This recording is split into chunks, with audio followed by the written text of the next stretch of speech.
Gravação iniciada. Bom dia a todos. Hoje é dia 29 de outubro de 2024. Declaro aberta a sessão da segunda Câmara Julgadora do Tribunal de Impostos e Taxas.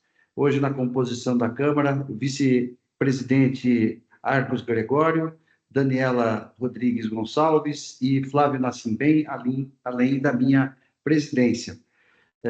Pela representação fiscal, Antônio Carlos Nóbrega Tortello. Nós temos dois processos em pauta, Seara Alimentos e a Lucomax. Os dois têm pedido de sustentação oral, duas inscrições realizadas e presentes.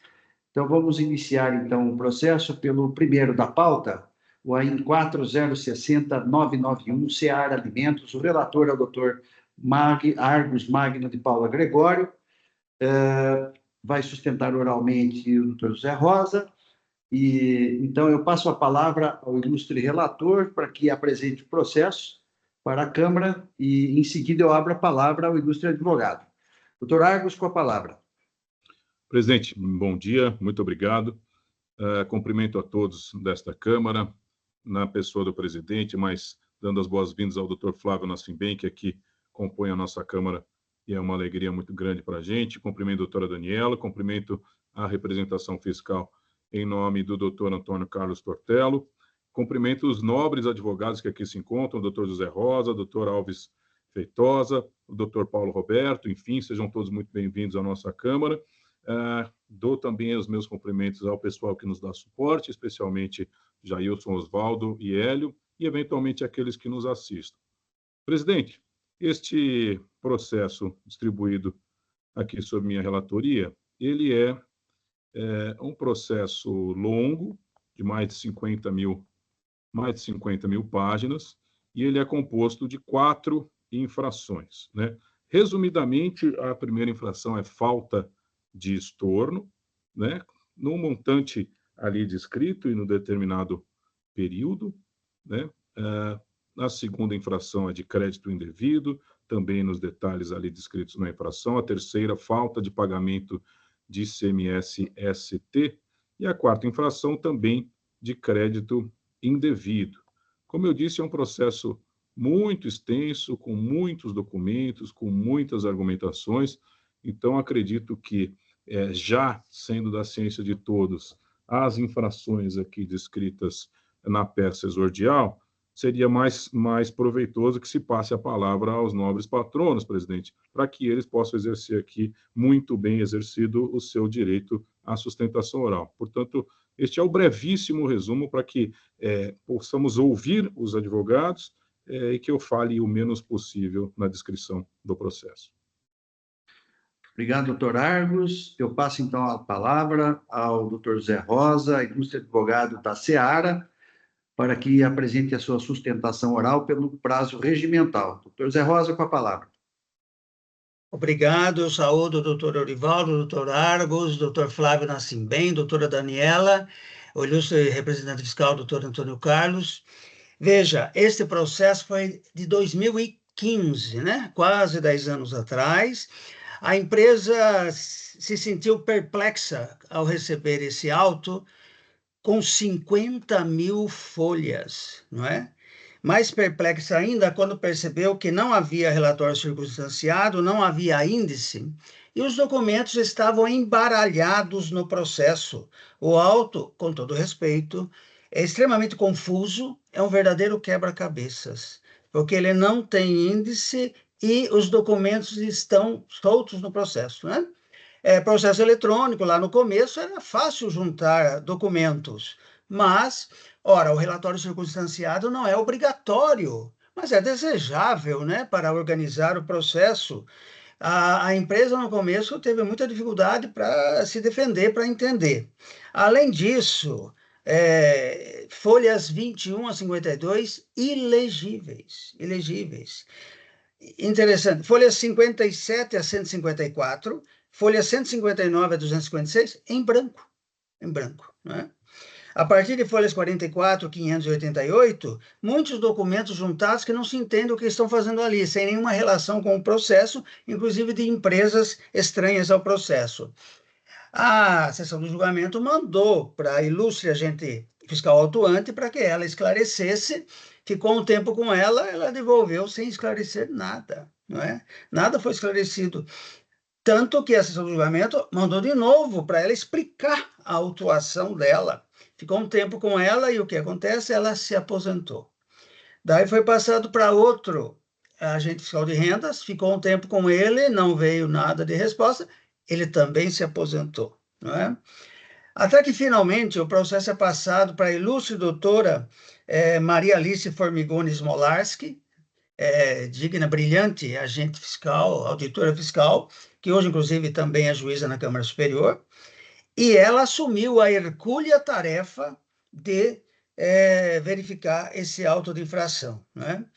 O auto é lavrado em 2015, essa diligência esclarecedora acontece em 2018, e daí é o julgamento de primeira instância, que ele cancelou parte, manteve parte, e a empresa entrou com recurso ordinário em 2019.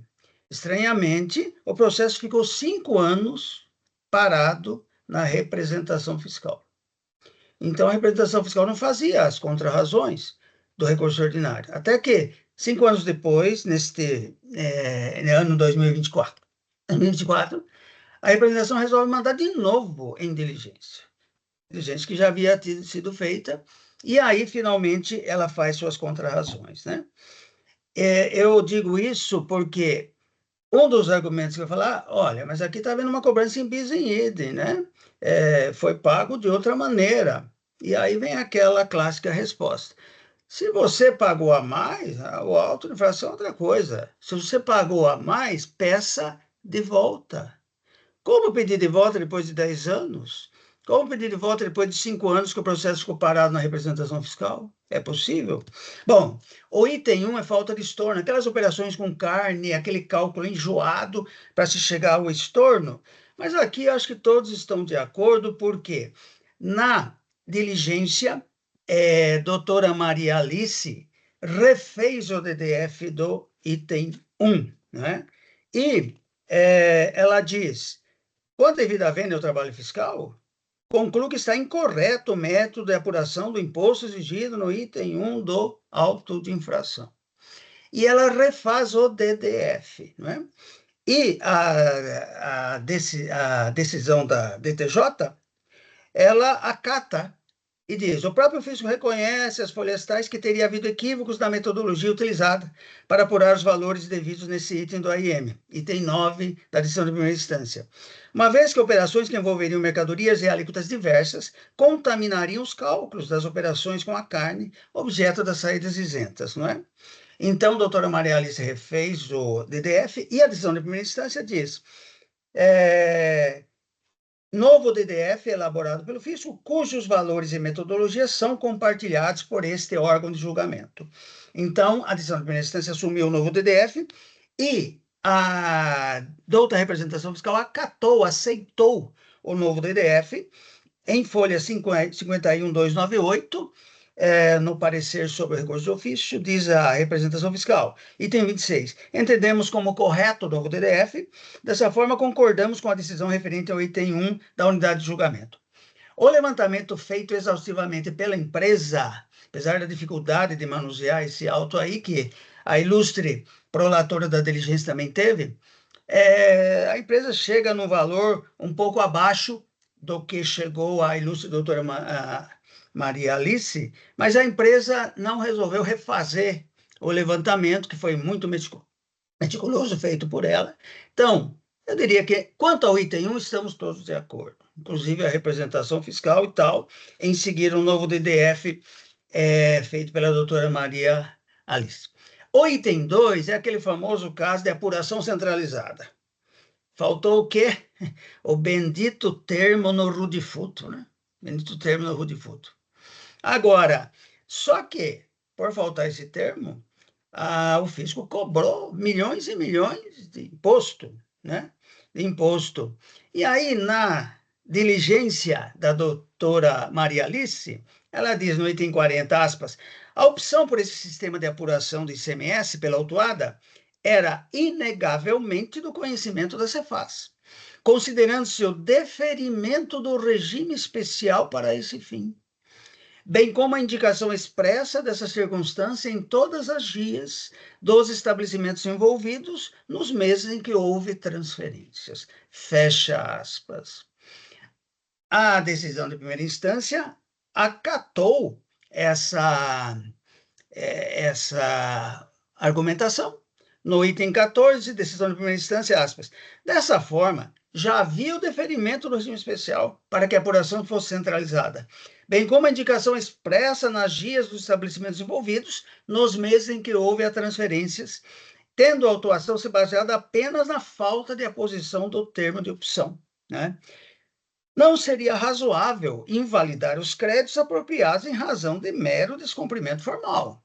Ainda diz, quem sabe uma autuação, uma multa regulamentar, né, por formalidade, mas exigir milhões de impostos por isso. A douta representação fiscal, no parecer sobre recurso de ofício, ela diz no item 34, aspas, a decisão da unidade de julgamento ressalta que já havia o deferimento do regime especial, bem como a indicação expressa nas guias do estabelecimento envolvidos. Contudo, diz a representação fiscal, a legislação é clara quanto à obrigação da lavratura do termo, independente de existir deferimento ou não de regime especial para que a apuração fosse centralizada. Não vou me estender, deixo aí para que os nobres juízes decidam, mas veja, tinha indicação expressa nas guias, tinha até regime especial para apuração centralizada, né? Então, tantas decisões do Tite que dizem que deve prevalecer a forma e não houve sonegação nenhuma e o fisco está exigindo milhões de imposto aí por uma situação que, no nosso sentir, não tem razão de ser, não é? Então, esse é o item 2. Então, objeto de recurso de ofício, que a gente espera que, quanto ao item 1 e 2, o recurso de ofício seja desprovido. Inclusive, no item 1, porque a própria representação fiscal concorda, né? Os itens 3 e 4 envolvem uma situação muito enjoada de substituição tributária, que é um ponto da legislação bastante polêmico, né? Então, veja, veio mercadoria de outro estado e a empresa não teria efetuado o recolhimento antecipado, não é? Do artigo 426A. A empresa entendeu na época, estamos falando 2010, 2011, 12, uma época que havia uma certa confusão, a empresa entendeu que ela seria substituta. Ela fez a aplicação da substituição tributária na saída daqueles produtos alimentícios, em vez de fazer na entrada. Bom, de primeiro momento, ali tem batata palito, né, ou alguns produtos alimentícios, e tem o pão de queijo. O pão de queijo, todos concordam, né? Desde a doutora Maria Alice, a defesa do contribuinte, a decisão de primeira instância, até a representação fiscal concorda que o pão de queijo, a ilustre fiscal atuante colocou errado ali, né? Então, o pão de queijo tem que sair. Agora, então, a empresa comprou do Estado, fez o crédito e, na saída, aplicou o IVA sobre o preço de saída e aplicou a substituição tributária na saída, né? Então, ela pagou na saída, fez assistência na saída, pagou a mais. Tudo bem, alguém vai dizer, isso é extrajurídico, azar dela, se pagou a mais, porque ela aplicou o IVA no preço de venda dela. E nem se diga que demorou muito para vender e tal, porque são produtos alimentícios, perecíveis, então o giro é muito rápido. Nem se diga também que ela, fazendo isso, teve vantagem competitiva, que ela acabou pagando a mais.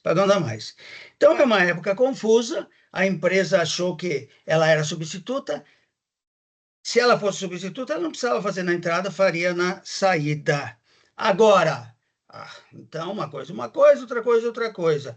O que ela pagou a mais na saída, ela peça de volta. Como pedir de volta se o processo ficou 5 anos parado na representação fiscal, demorou mais outros 5 anos para que houvesse diligência saneadora, não é? Então, É interessante. O CTN, no artigo 150, lançamento por homologação, ele diz, ó, o pagamento antecipado extingue o crédito, artigo 150, parágrafo 2º, não influi sobre a obrigação tributária qualquer ato anterior à homologação praticado pelo sujeito passivo, visando a extinção total do crédito.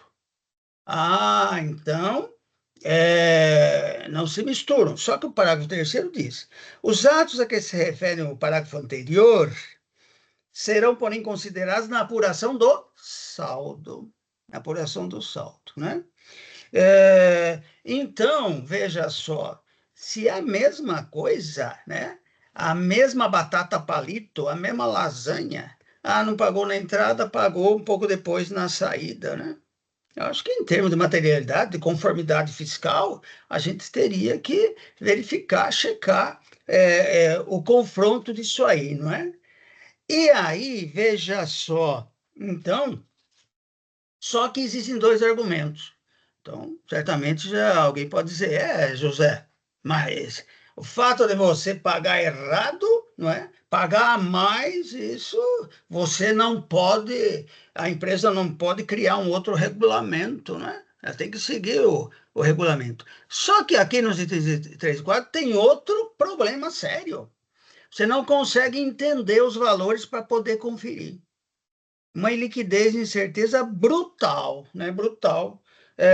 Antes disso, veja só, a legislação do artigo 426A, que fala que você tem que pagar na entrada quando vem sem ST de outro estado, com todo respeito, mas eu já aposentei há 10 anos, mas o que eu ia na consultoria tributária? E isso está muito confuso. Tem que acertar isso. Por quê? O artigo 426, ele dizia o quê? Dizia não, ele diz o quê? Quando vem de outro estado e não vem com submissão tributária, você tem que pagar conforme o artigo 277. O 277 diz assim, a escrituração será efetuada da seguinte forma, o estabelecimento que receber mercadoria de outro estado e seja responsável pelo pagamento na ocasião da entrada, incidente na sua própria operação e nas saídas subsequentes, deverá escriturar o livro registro de entradas conforme segue. 1. Nas colunas adequadas, os dados relativos à operação de aquisição na forma prevista nesse regulamento, né? Então, eu cansei de dar curso gratuito pela Fazenda para contadores do todo o estado que não entendiam essas coisas. Então, você acredita o valor do imposto que veio do outro estado no livro do registro de entrada, porque deve lançar na forma prevista nesse regulamento.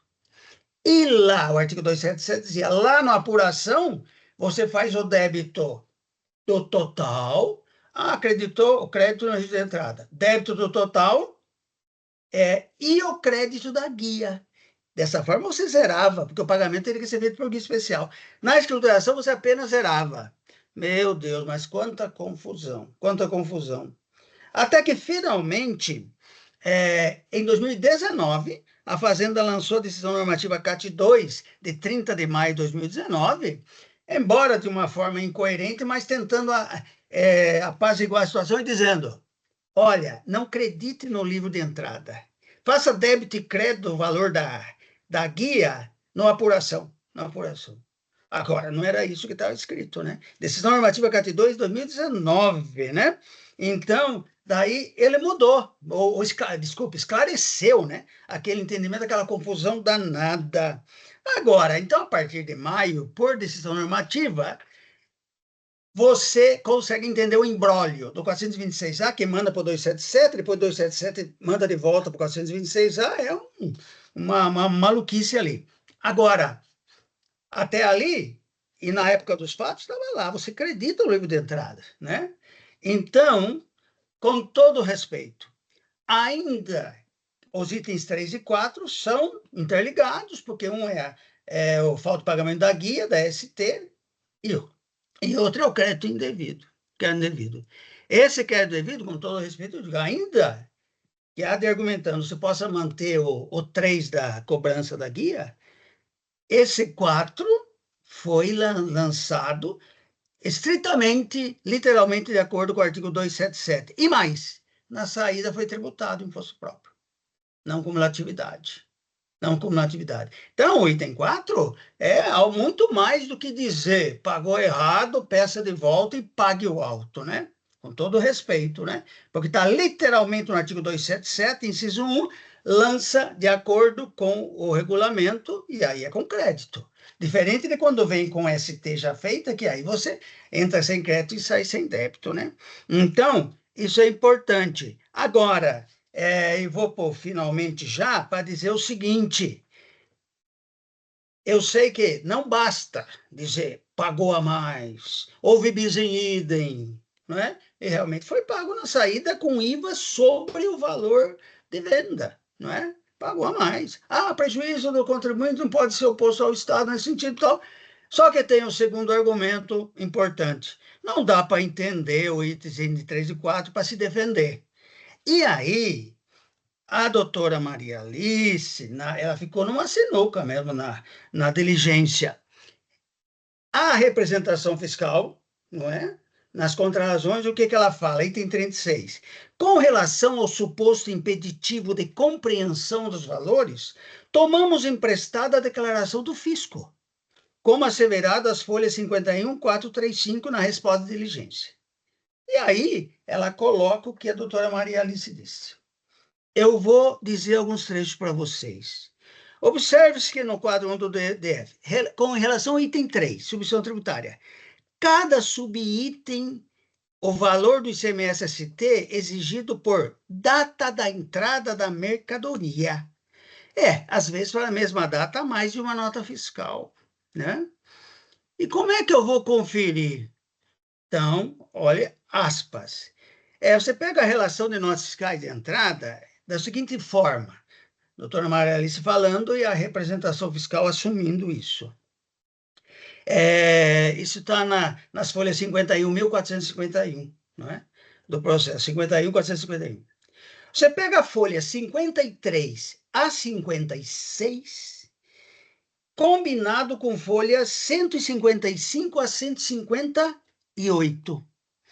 Pega as folhas 257 a 360, combinado com folhas 361 a 464. São mais de 100 páginas, mas você pega combinando.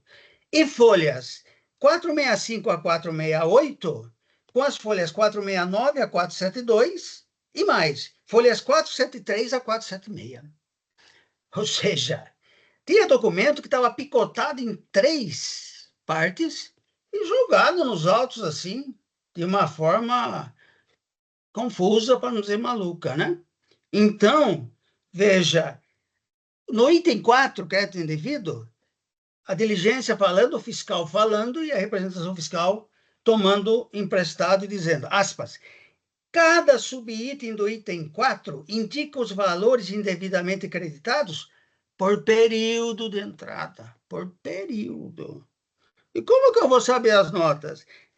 Pega as folhas 53 e 56, combinado com as folhas 155 a 158, as folhas 257 a 360, mais de 100 páginas.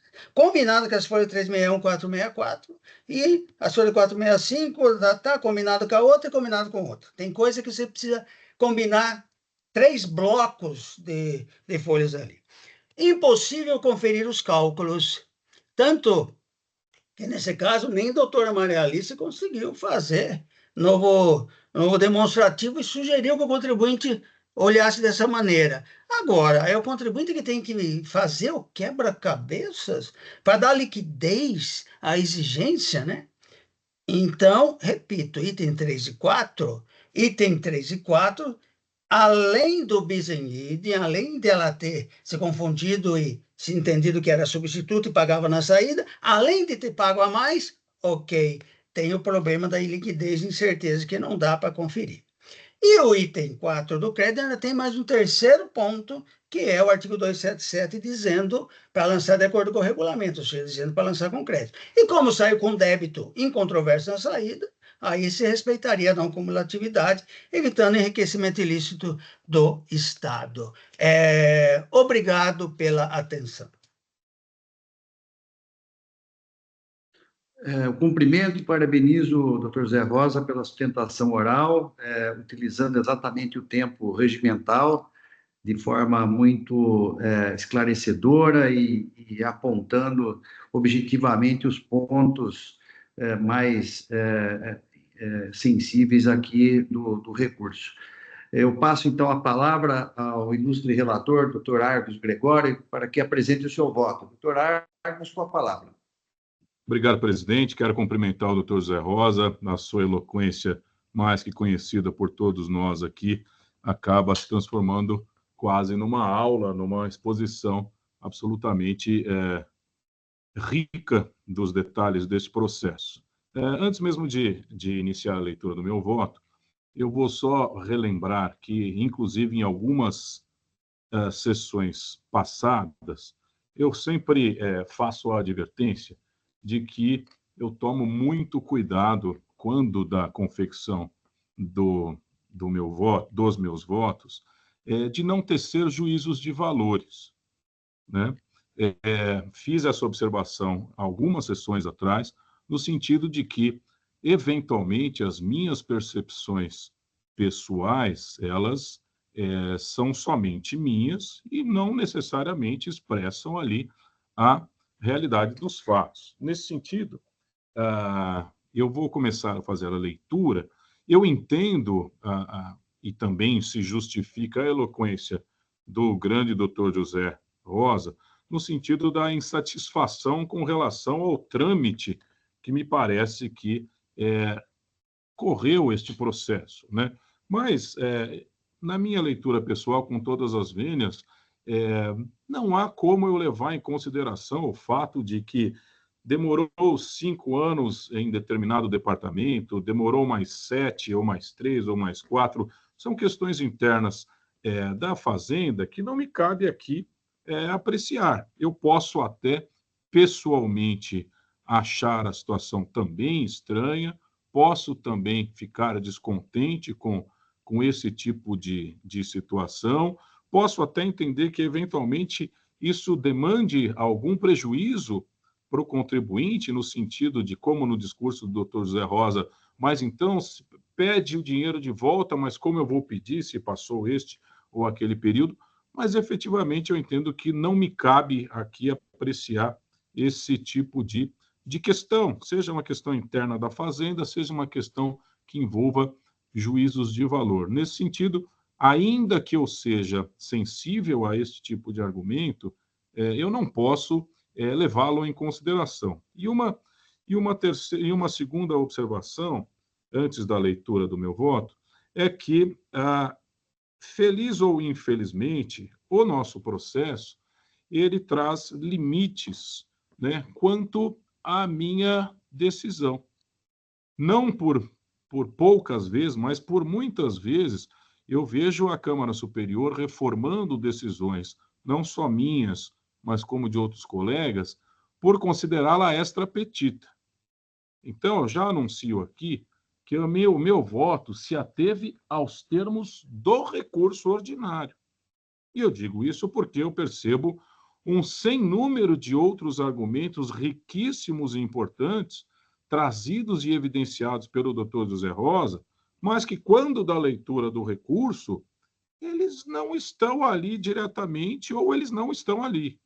Portanto, mais uma vez, eu tenho que parabenizar a eloquência, a certeza, a segurança das palavras do Dr. José Rosa, mas eu, infelizmente, ou felizmente, aí é uma questão também de juízo externo, no sentido de dizer, eu tenho que me ater ao que está no recurso, né? Portanto, os meus colegas aqui sabem, não é de hoje, eu sempre faço a leitura do recurso e os meus votos acabam sendo quase que um guia do que trouxe o recurso. As folhas tais disse isso, as folhas tais disse isso, disse isso, disse isso, e eu vou lendo e relendo aquilo que foi colocado e numa tentativa de me posicionar sobre aquilo que foi colocado. Portanto, feitas essas considerações, presidente, agradeço aqui a paciência, mas entendi necessárias. Eu vou passar aqui a leitura em prestígio aos colegas que aqui se encontram. Eu vou tentar ser o menos enfadonho possível. Vamos lá. Delimitada a matéria a ser apreciada por esta Câmara julgadora, passo ao voto. Um parênteses, estou ciente da desnecessidade do órgão julgador se manifestar sobre todas as questões trazidas pelo autuado, consoante festejado posicionamento proferido pelo Egrégio Superior Tribunal de Justiça no julgamento do AIN 590-293. Eu cito aqui trecho do STJ. Isto posto, passo imediatamente à análise dos recursos aviados. Quanto ao recurso ordinário, sem maiores rodeios, vou às páginas 51340 dos autos e da leitura do recurso ordinário manejado, enquanto detalhada a narrativa dos fatos, em que são levados a registro as, entre aspas, causas da autuação, o direito, os termos da decisão da UJ de São Paulo, o parecer da representação fiscal, recurso de ofício, bem como termos constantes da defesa anteriormente aviada. Ato contínuo passou-se a oferta de suas razões propriamente ditas, insurgindo-se contra a decisão que manteve parcialmente os itens 3 e 4. A ver. Ab início, a recorrente resume a tônica de seu recurso, dispondo que o mesmo, aspas, se refere à parte remanescente, mantida pela decisão de primeira instância, visto que a mesma determinou a redução do valor pela exclusão do produto pão de queijo, assim discordando pelos seguintes fundamentos encontrados no parágrafo 23 de seu apelo aqui transcrito. Cito o parágrafo 23. A recorrente, pois, inicia suas razões invocando a iliquidez e incerteza do presente AIN, bem como a impossibilidade de conferência das provas. De plano, afasto tais pretensões pelas próprias observações trazidas pela contribuinte. As folhas 51359 do recurso aviado, a recorrente menciona a manifestação da FR autuante, em tese evidenciando a dificuldade de executar o trabalho de fiscalização. Todavia, na própria manifestação mencionada, deixa de levar em conta o fato de que a própria FR autuante atesta a realização de seu mistério, quando assim afirma. Verbis, eu só vou citar a parte em que ela afirma. Entretanto, embora não tenham sido apresentadas na ordem cronológica das operações, foram apresentadas em blocos sequenciais, e aqui eu destaquei, e foi possível relacionar cada bloco de provas ao item de acusação pertinente. Aí cita aqui cada item, o item 1 se refere a tal, o item 2 se refere a tal, e também em negrito, conforme a própria autuada demonstrou na sumarização das provas, as folhas 47351, 47356. E continua aqui. No mesmo sentido, embora as relações de notas fiscais estejam desacompanhadas dos relatórios conclusivos, e aqui eu destaco, ao final de cada período delas, consta a totalização do respectivo valor do imposto supostamente devido por ST, cobrado no item 3, e o total do crédito glosado no período objeto do item 4, em correspondência ao DDF. E cita as folhas. Os destaques foram propositais. Ao revés do alegado pela autuada, a despeito da eventual dificuldade enfrentada pela FR autuante, a mesma logrou êxito na conclusão de seu trabalho. E assim o fez segundo o próprio relato trazido em sede recursal pela recorrente, aspas, conforme a própria autuada demonstrou na sumarização das provas. Encontro no parágrafo 26 do apelo sob lupa a afirmação de que, aspas, as acusações dos itens 3 e 4 não estão acompanhadas dos elementos necessários e suficientes, pois não se consegue visualizar as operações para conferir os cálculos. Concesse a vênia a realidade dos autos e infirma a tese da recorrente. Calha a fiveleta invocarmos o festejado brocardo romano, nem malditur proprium turpiditunem allegans, o qual consiste no princípio de que a ninguém é lícito alegar em seu benefício a própria torpeza. É o que parece data máxima vênia pretender a recorrente, eis que a mesma forneceu à fiscalização as informações que agora em seu recurso ordinário alega serem insuficientes à compreensão do quanto referido nas acusações dos itens 3 e 4 do AIN em testilha. A afirmação de que, aspas, o autuado não tem como conferir o cálculo do ICMS exigido a cada nota fiscal não condiz com a realidade dos autos, mormente com a dinâmica da fiscalização realizada, sempre em participação e colaboração da própria autuada no fornecimento dos dados e informações então solicitadas a contento. Nesse sentido, as afirmações, questionamentos e demais ponderações trazidas junto aos parágrafos 27 a 30 da peça recursal não ultrapassam os limites da retórica, não possuindo qualquer condão de desconstituir ou invalidar o trabalho realizado pela FR autuante, e menos ainda a legitimidade do presente AIN, especialmente das autuações descritas em seus itens 3 e 4. Ainda que se reconheça eventual desorganização na apresentação das notas fiscais e documentos correlatos, o que se percebe é eventual esforço adicional, quiçá atípico, no que toca ao cotejo entre este ou aquele documento. Entretanto, tal realidade de modo algum redunda na impossibilidade de o fazê-lo, ainda que se demande maior esforço e diligência dos patronos e demais profissionais que deem suporte à recorrente, diga-se, provida de manifesta assessoria técnica, eis que empresa de caráter multinacional que é. Desta feita, é de ser afastados os argumentos acerca da, aspas, profusão de irregularidades referidos junto às folhas 51361 do apelo vertente, eis que os mesmos apenas evidenciam a insatisfação da recorrente em relação ao quanto decidido pelo juízo monocrático, especialmente quando este, em acerto, deixou consignado junto ao item 6 do vergastado decisum que, aspas, a autuada compreendeu plenamente as acusações contidas no AIM, motivo pelo qual afasto a alegação de cerceamento de defesa. É o que igualmente constato. Argumentos, pois, afastados.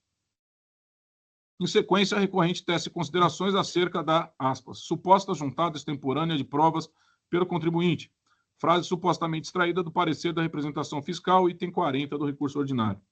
Uma vez mais, reputo descartáveis os argumentos manejados, eis que providos de subjetivismo, impróprios, pois, não só a esse expediente administrativo, como a qualquer outro.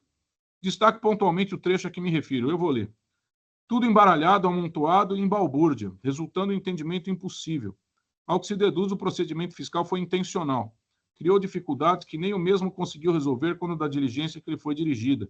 Preferiu-se aposentar a autora do lançamento diante da imensa tarefa. Com força, entendo ter andado mal a recorrente ao fazer ilações e chegar a conclusões que não se sustentam, razão pela qual merecem ser retirados dos presentes autos tais comentários, dada a sua impropriedade atroz. E assim o faço sem sequer entrar no mérito de terem sido ou não extemporânea a juntada de tais documentos.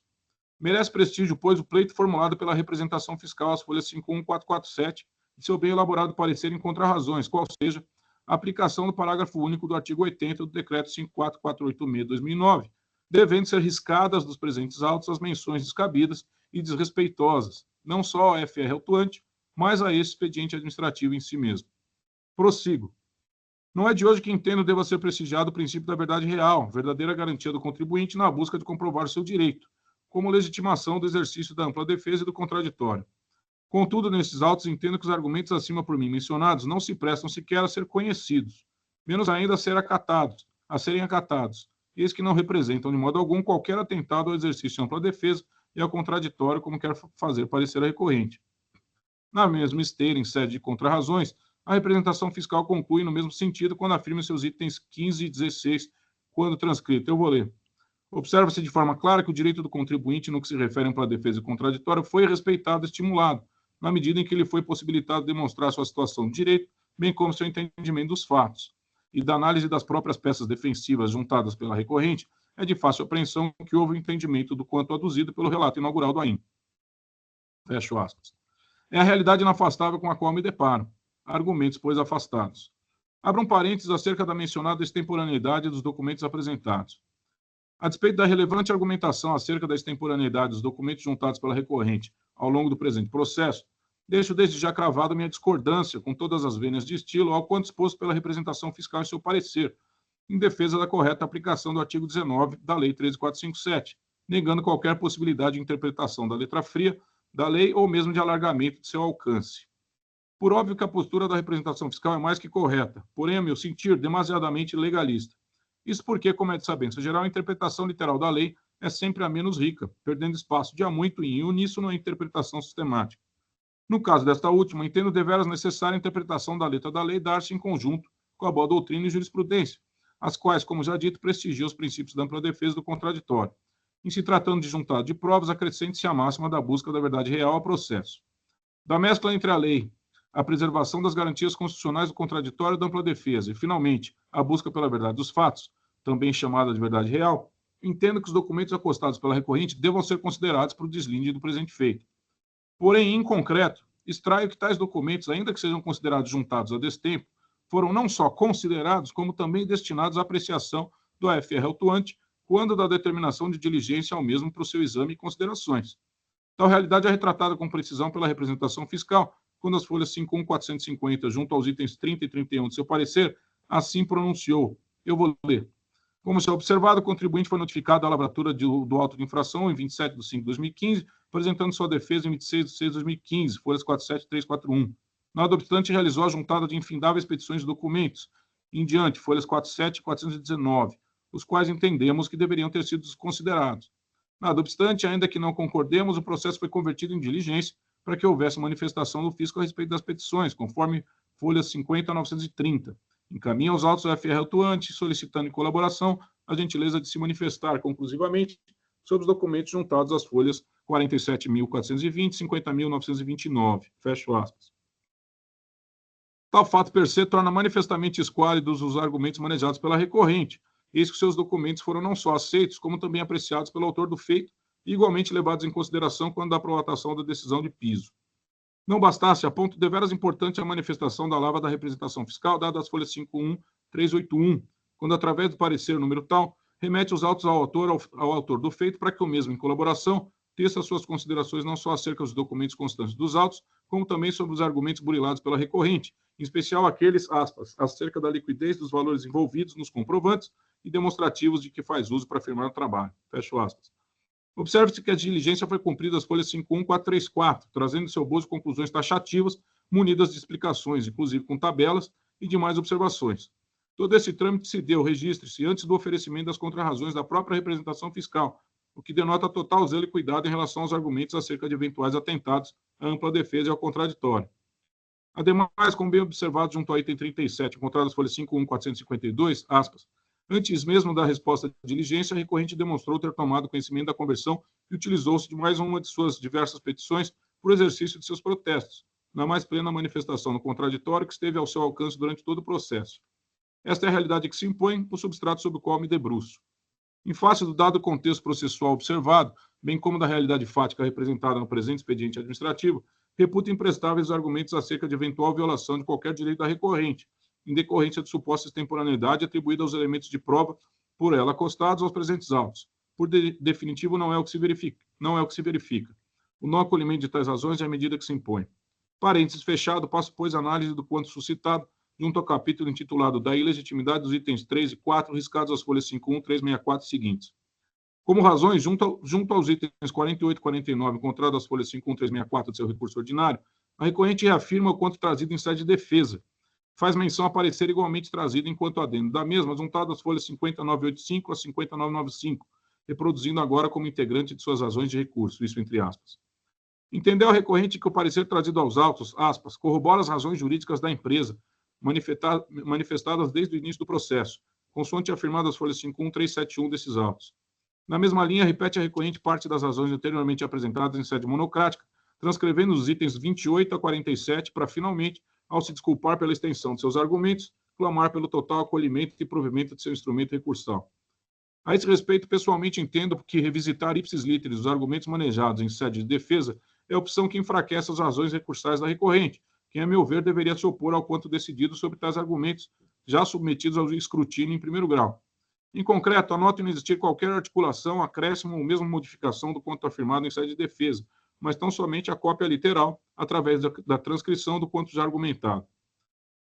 Por tais razões, passo a tecer brevíssimas considerações sobre o mesmo, já adiantando a minha total concordância com a solução dada pelo julgador de primeiro grau quando do enfrentamento de tais argumentos, diz-se, transcritos novamente nesse recurso ordinário, seus itens 28 a 47, trazido às folhas 51371 e 51377.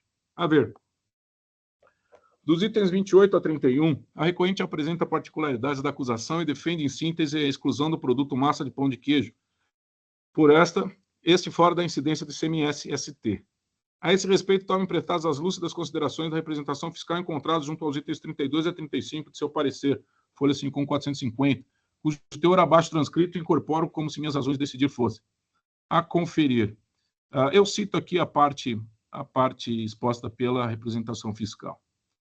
Extraio exata conclusão do quanto destacado. A recorrente, exponte própria, não só desconsiderou o regulamento quando procedeu à apuração do ICMS, desconsiderando a sistemática da substituição tributária, como confessou a sua prática, o que transforma a prática observada em fato incontroverso, bem como afasta a validade e relevância dos demais argumentos acessórios. É como penso. É que surge dos autos o fato de que os documentos mencionados junto aos itens 33 a 36, mencionados na defesa e revisitados junto a este apelo em seu parágrafo 51, folha 51371, foram franqueados ao FR autuante e são de conhecimento do julgador monocrático, cuja decisão, dentro do seu direito garantido à livre apreciação das provas, entendeu pela sua imprestabilidade no que tange a desconstituir o trabalho do senhor AFR autuante em relação ao item 3 deste AI em sua essência. Não só por esta, mas por todas as considerações aqui expostas, é de mistério que se mantenha quanto decidido em relação ao referido bem item, dado o acerto do posicionamento evidenciado pelo julgador de primeiro grau. Não menos importante, em relação aos argumentos afetos ao item 4 do presente AI, relembrando que os mesmos não foram manejados, mas tão somente repetidos sem qualquer alteração ou acréscimo junto a este ordinário, a argumentação da recorrente não se sustenta. A sua exposição se resume inicialmente à contextualização dos fatos, seguida da prática já condenada de apresentação de juízos e valores e críticas. desta vez, aspas, ao Estado tributante brasileiro, folha 51374. A despeito da doutrina de escola mencionada pela recorrente, entendo uma vez mais devam ser riscados dos presentes autos as críticas e juízos de valor presentes nos argumentos em colação. Demais ponderações e pedidos de dilação de prazo tornam-se despicientes nessa fase processual, eis que diziam respeito ao momento processual da defesa, ao exemplo da menção originalmente encontrada junto ao parágrafo 46 da defesa, neste recurso ordinário copiado sem qualquer critério maior ou adaptação ao momento presente. Nesse jeito, comungo do quanto decidido pelo julgador de piso, entendo por irretocáveis as suas conclusões, bem como o resultado proveniente de sua reflexão e decisão, a qual deve ser integralmente mantida em seus exatos termos. É como decido. Em tempo.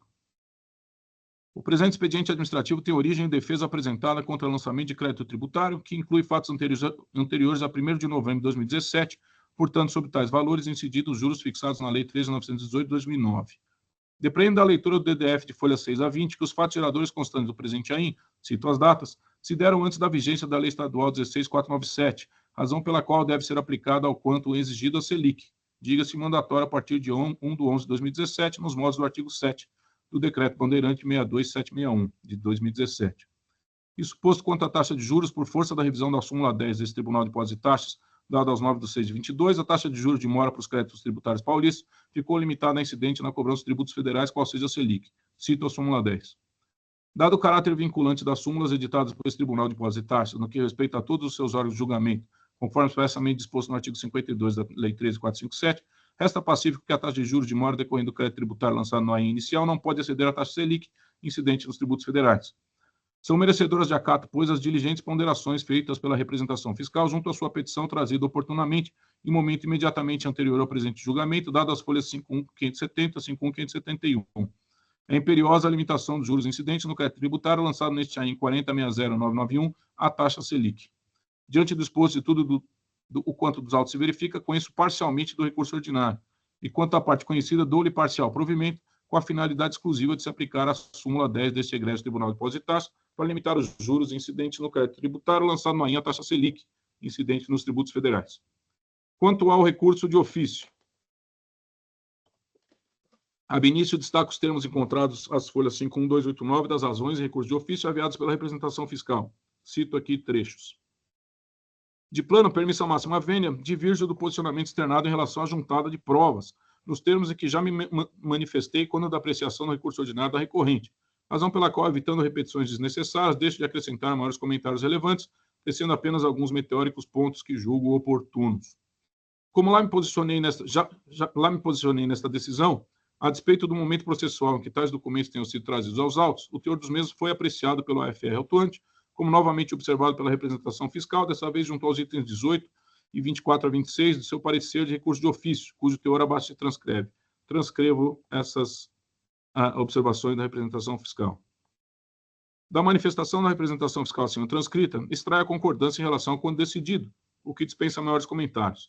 Já em relação à decisão dada ao item 2 do presente AIM, extraio da leitura da peça recursal subexamine, manifesta insurgência em relação à decisão da lavra do julgador tributário. Em apertadíssima síntese, assim concluiu o representante fiscal junto ao item 39 de seu recurso de ofício. Eu cito.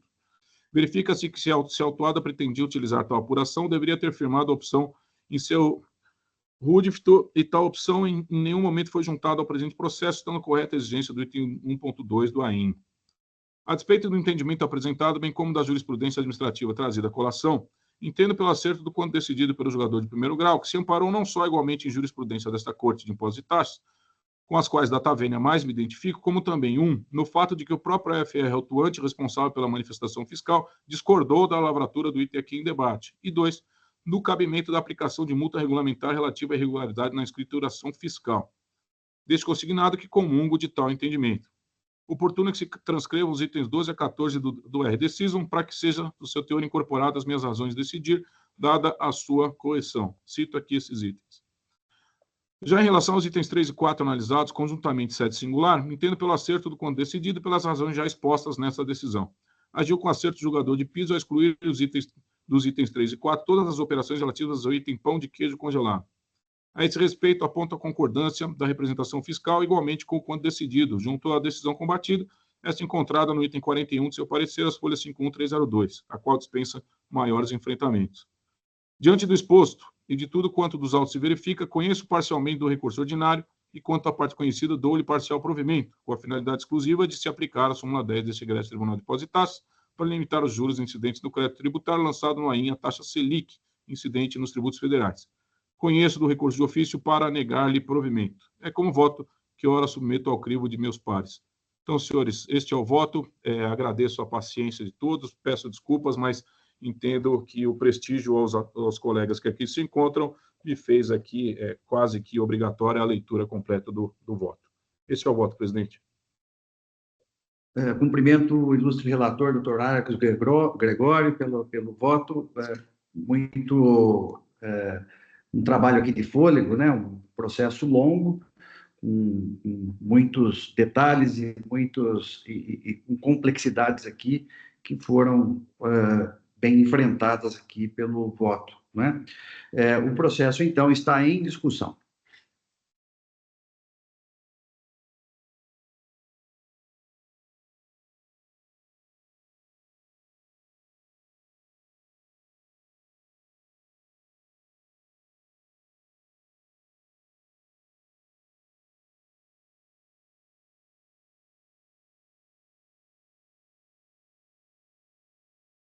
Muito bem, não havendo inscritos, eu estou encerrando os debates. Eu peço que os senhores juízes confirmem presença para quórum de votação.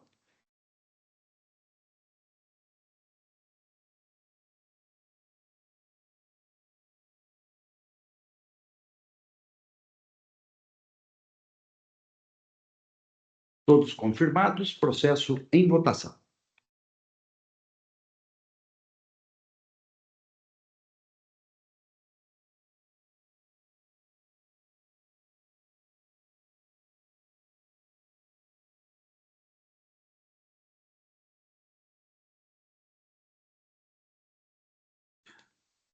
Votação encerrada. Proclamo o resultado do julgamento. Recurso ordinário conhecido em parte, parcialmente provido. Recurso de ofício conhecido integralmente e negado provimento, à unanimidade nos termos do voto relator. Tendo em vista o proclamado, eu estou, então, encerrando o julgamento. Agradeço e parabenizo mais uma vez o doutor Zé Rosa pela sustentação oral e espero que nos vejamos aqui em breve. Obrigado, desejo excelente trabalho a todos. Muito obrigado. Obrigado. Passamos, então, ao próximo processo da pauta. Próximo processo da pauta, a Lucomax Brasil, Indústria de Revestimentos Limitado, AIN 4099386. Eu sou o relator, já está aqui presente a posse o doutor Paulo Roberto Isvânia. Eu vou aqui resumir processado. Nós temos aqui duas acusações fiscais que são semelhantes, né? Falta de pagamento do imposto na saída de mercadorias para outro estado com erro na aplicação da alíquota, visto que os destinatários das mercadorias são isentos, não inscritos ou inscritos, porém não contribuintes para estas operações, ou para destinatárias construtoras, né? Esta é a acusação do item 1. A acusação do item 2 é a mesma, só que muda o período, não é? Porque tem aqui a questão do DIFAL, né? Que houve envolvido aqui o questionamento da exigência e o questionamento do DIFAL. O processo foi julgado em primeira instância, né? Em primeira instância, houve redução do item 1 e do item 2, pela decisão de primeira instância, reconhecendo que, para vários destinatários, eram contribuintes do ICMS, então foi retirado da exigência do AIN uma parte dessas duas acusações. O processo, então, foi interposto recurso de ofício em relação a essa parte da redução dos créditos tributários, e em relação ao remanescente, houve interposição de recurso ordinário. A 10ª Câmara Julgadora, ao analisar os recursos, converteu o julgamento em diligência para que a autoridade fiscal separasse ou relacionasse quais contribuintes possuem inscrições estaduais regulares e quais não possuem ou são construtoras. A diligência ela foi cumprida nessa parte, e também para esclarecer se o DIFAL recolhido, se o DIFAL recolhido para o Estado de São Paulo pelo contribuinte foi considerado na elaboração do DDF. O processo, então, realizada a diligência, as partes se manifestaram e o processo retornou para julgamento, desta vez para esta 2ª Câmara Julgadora. Então, este é o brevíssimo resumo do processado. Eu abro, então, a palavra ao ilustre relator, Dr. Paulo Roberto Zavascki Mania, para que apresente, então, a sua sustentação oral, Dr. Paulo, pelo prazo regimental. Com a palavra. Perfeito, obrigado. Eu sou patrono, relator é o senhor, senhor presidente. Brincadeira. Desculpe a falha. Mas se quiser, eu posso dar o voto. Brincadeira. Não, pode ficar com o patrono. Primeiramente, bom dia, senhor presidente, demais juízes e juíza, do outro representante da representação fiscal também. Bom dia a todos, boa sessão. Esse auto de infração, ele, na verdade, ele parte de um ponto, uma dúvida que, como bem relatado, se divide em duas consequências. Aí a questão é a emenda constitucional 2015 que cria o DIFAL. Antes, então assim, mas basicamente parte de uma problemática única, que é a condição dos destinatários serem contribuintes ou não. E a legislação ela tem uma resposta para isso, que é, olha, havendo inscrição estadual, você considera contribuinte, ponto. O remetente ele não tem nenhum dever de fiscalizar qual vai ser a utilização da mercadoria, uma vez que a remessa for feita, enfim. É tão simples quanto isso. Tendo inscrição estadual, você considera contribuinte do imposto. Aí o que fez o auto de infração foi inovar não, na verdade, não considerar esse critério, e ele passou a adotar um novo critério, que é, apesar de muitas vezes ter inscrição estadual, eu vou entender que, a depender da atividade que o remetente exerça ou da quantidade comprada, eu vou entender que, na verdade, não vai ser um destinatário final. Então, que ele vai provavelmente trazer para ativo mobilizado a mercadoria comprada, e, portanto, eu não vou, apesar de ser contribuinte, ter inscrição estadual muitas vezes, e ser contribuinte, eu vou entender que para essas operações não é contribuinte. Então, ele cria um novo conceito que não existe na legislação, que é o contribuinte, mas não contribuinte dessa operação. Então, durante todo o processo, a gente mostrou que esse critério jurídico criado pelo auto de infração não tem sentido nenhum de ser.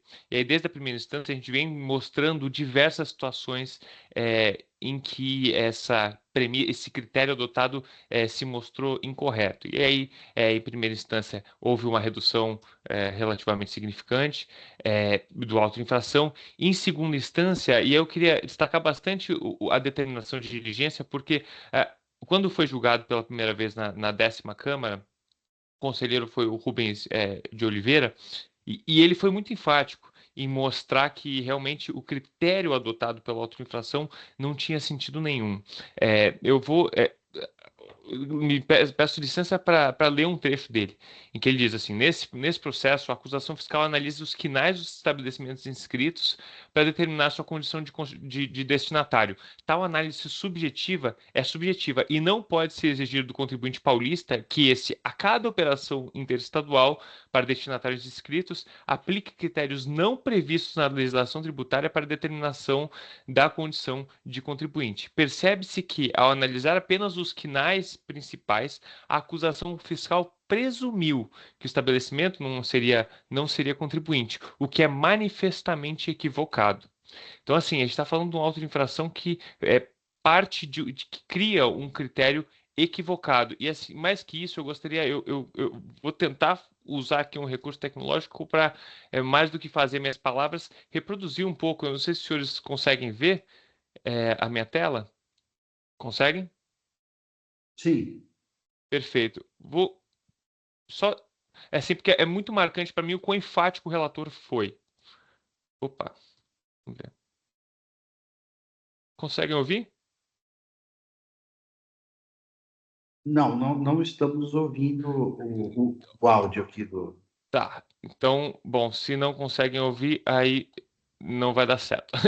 Então eu vou parar de compartilhar a tela, infelizmente não vou conseguir. Mas basicamente ele falando, olha, ele analisa alguns exemplos, e ele fala, olha, o auto de infração ele fala que a empresa X é não contribuinte. Aí eu fui olhar a empresa X é um, não sei, um restaurante. Aí você olha isso que não é que não é principal. Não lembro, não era restaurante o caso, mas enfim, que não é principal. Mas se você olha todas as outras atividades exercidas, é uma comerciante varejista. E aí ele diz expressamente: olha, se um varejista não é contribuinte do imposto, eu não sei o que é. E ele diz, isso está inclusive no voto que ele proferiu, que determinou a diligência, ele diz: olha, essa autuação é no mínimo estranha. Então, esse é o contexto do auto de infração que a gente está analisando. E, com base nisso, eu queria trazer alguns pontos. A primeira, foi realizada diligência e, na diligência, foi determinado que fossem excluídos todos aqueles que efetivamente são contribuintes do imposto e, portanto, o que fez a decisão o que fez a diligência é afastar o critério jurídico usado pelo auto de infração que não tem respaldo na lei e adotar um novo critério jurídico que foi: olha, uma vez que tem inscrição estadual, você considera contribuinte do imposto.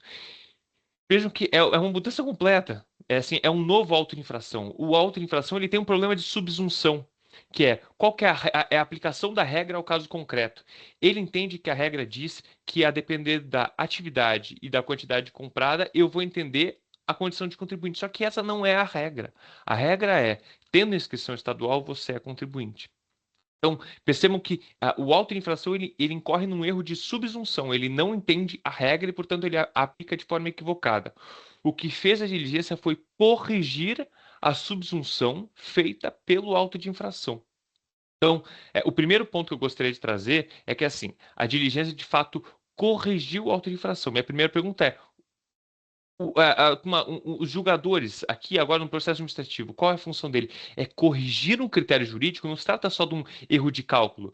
A partir dessa regra, eu dou essa consequência e ele errou o cálculo. Ele errou na própria regra. Então, eu posso corrigir a própria regra adotada pela auto-infração e criar uma nova regra?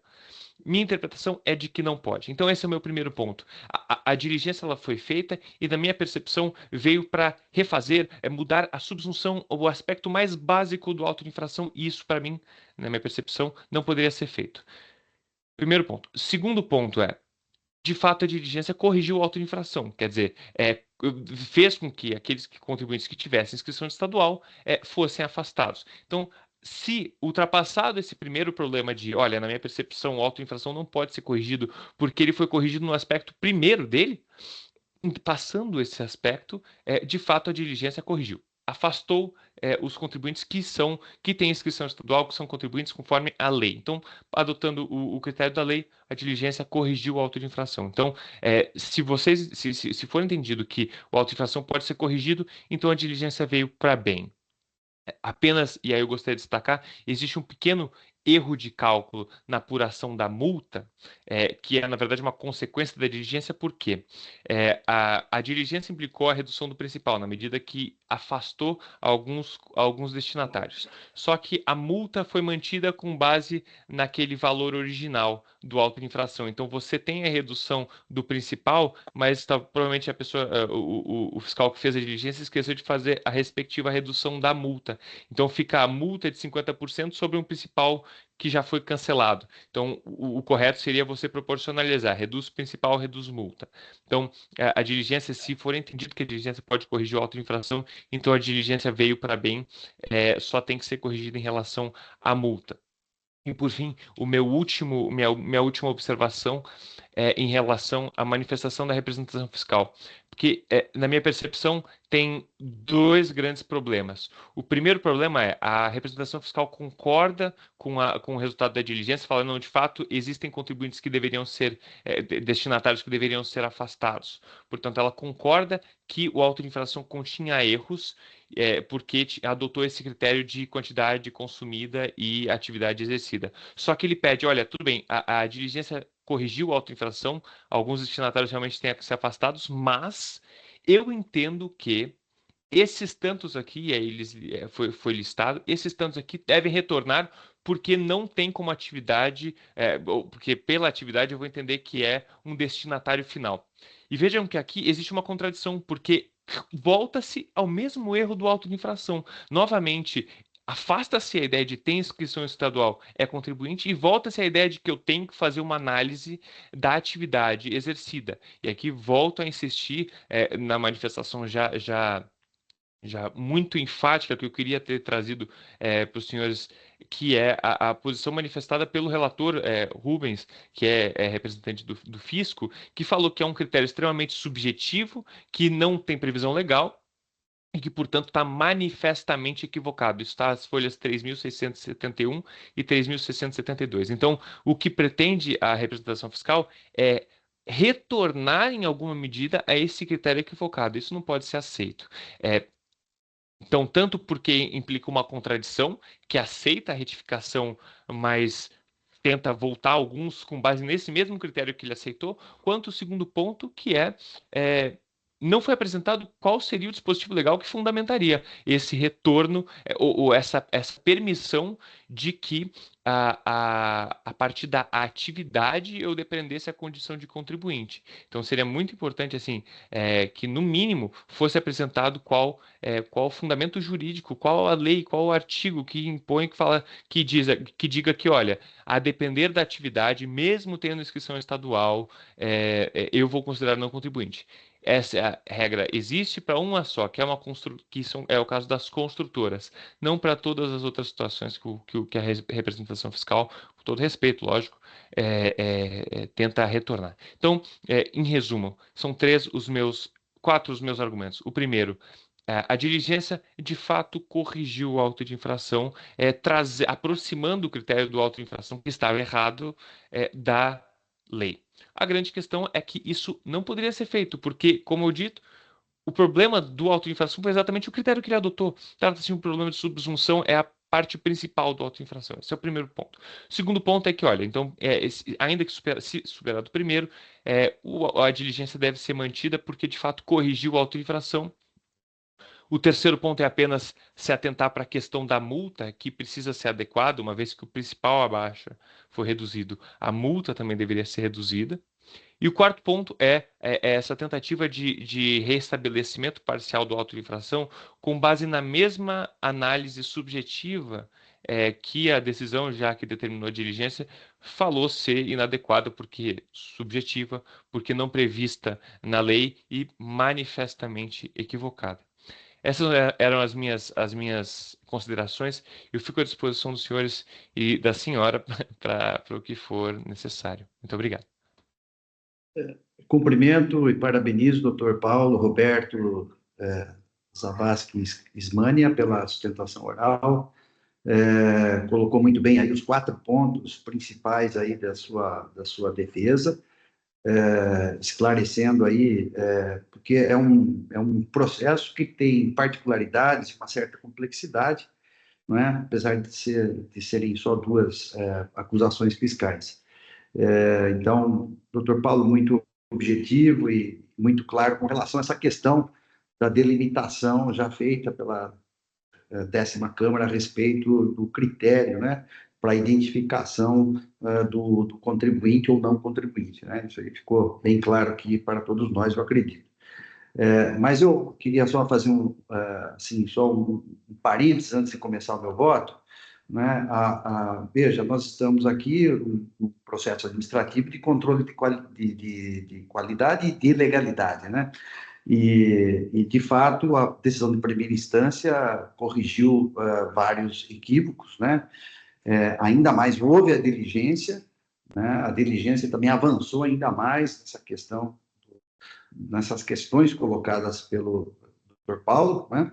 E no meu voto, eu analiso a legislação, né, em vigor, né, a legislação do ICMS em vigor, comungando, né, com o entendimento do juiz Rubens, né, proferido lá na 10ª Câmara Julgadora, mas eu analiso também as questões probatórias, né, a interpretação da prova, que tem que ser também à luz da legislação, né, aplicável, né, não só a legislação aplicável para o ICMS, mas o sistema tributário como um todo, né? Então, feitas essas considerações, eu passo, então, a leitura do voto, começando pelo recurso de ofício. Então, o recurso de ofício foi interposto em razão da redução dos créditos tributários dos itens 1 e 2 do AIN. A decisão de primeiro grau cancelou, em parte, o item 1 do AIN, entendendo que o contribuinte logrou comprovar as respectivas operações de saída a contribuintes do ICMS de outros estados, nos seguintes termos: conferir folhas 3.474, itens 31, 32 e 34, que aqui eu transcrevo. Em relação ao item 2, a decisão de primeira instância também reduziu parcialmente o crédito tributário. Segundo a decisão recorrida, restou demonstrado nos autos que parte das operações realmente foram realizadas com contribuintes do ICMS. Já em relação ao DIFAL, parte dos pagamentos foram comprovados, assim como a regularidade das operações de 2000, aqui eu coloquei 2026, depois eu corrijo, 2016 e 2017, com alíquotas de 4, 7, 12, força da inflexão da resolução do Senado Federal 13 de 2012 e emenda constitucional 87 de 2015. Vejamos os seguintes excertos, itens 43, 44, 45, 46, 47, 48, 49, 55, 70 e 71, de folhas 3.479 a 3.486, isso da decisão recorrida que eu aqui transcrevo. Muito bem. De fato, as provas dos autos demonstram claramente que as saídas das mercadorias se destinaram a contribuintes de outros estados. De outra parte, a parte passiva logrou comprovar os pagamentos do DIFAL apontados pela decisão recorrida. E ainda em relação às operações dos exercícios 2016 e 2017, foi correta a exclusão da exigência relativa ao erro de aplicação da alíquota de 4% para 7% ou 12%, nas operações de saídas de mercadorias a destinatários localizados em outros estados, eis que ficou demonstrado que o contribuinte atendeu às normas de regência. Ademais, a representação fiscal pede o improvimento do apelo oficial, conforme consta de folhas 3.592 e 3.593, de tal modo que na espécie deve incidir o artigo 20 da Lei 13.457. O apelo deve ser improvido, devendo prevalecer o disposto na súmula 10 do TIT. Isso aqui já com relação ao excesso de juros, que a decisão de primeira instância também, nos itens 72 e 77, folhas 3.486 e 3.487, excluiu o excesso de juros. Então, a representação fiscal também, nessa parte, concordou com a decisão do primeiro grau, pedindo o improvimento do recurso de ofício, folhas 3.592, item 23. Assim sendo, andou bem a decisão de primeiro grau, que deverá ser mantida por seus próprios fundamentos. Então, eu nego provimento ao recurso de ofício. Agora passo, então, ao recurso ordinário. Alega o contribuinte, aqui o contribuinte, eu tenho que analisar o recurso ordinário, que não desprezar o recurso ordinário interposto lá atrás, não só com relação ao mérito, né, da questão do destinatário, contribuinte, não contribuinte, mas também as demais alegações do recurso ordinário, né? Então, ele alega algumas preliminares aqui. Então, vou primeiro nas preliminares para depois passar ao mérito, né? Alega o contribuinte que as provas ou a motivação em prova são insuficientes para a validade das acusações fiscais. A autoridade fiscal juntou os seguintes documentos para instruir o AIN, que eu relaciono todos os documentos que a autoridade fiscal instruiu o auto de infração. Tais documentos são suficientes para a motivação dos lançamentos fiscais para fins do artigo 34, parágrafo 1º da Lei 13.457. De outra parte, não verifico qualquer prejuízo à defesa do contribuinte que exerceu seu direito de defesa à saciedade, tendo impugnado o mérito das acusações fiscais e juntando documentos.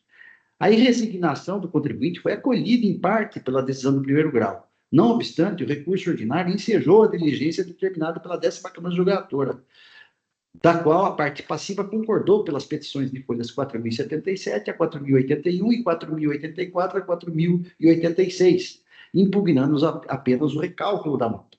De start, não vislumbro nulidade dos lançamentos fiscais por falta de motivação, mas sim dialeticidade e contraditório no âmbito do devido processo legal. A questão da interpretação das provas na verificação da suficiência do lastro probatório, nas palavras do recorrente, no contexto de quanto alegado pelas partes, é matéria de mérito que será adiante enfrentado.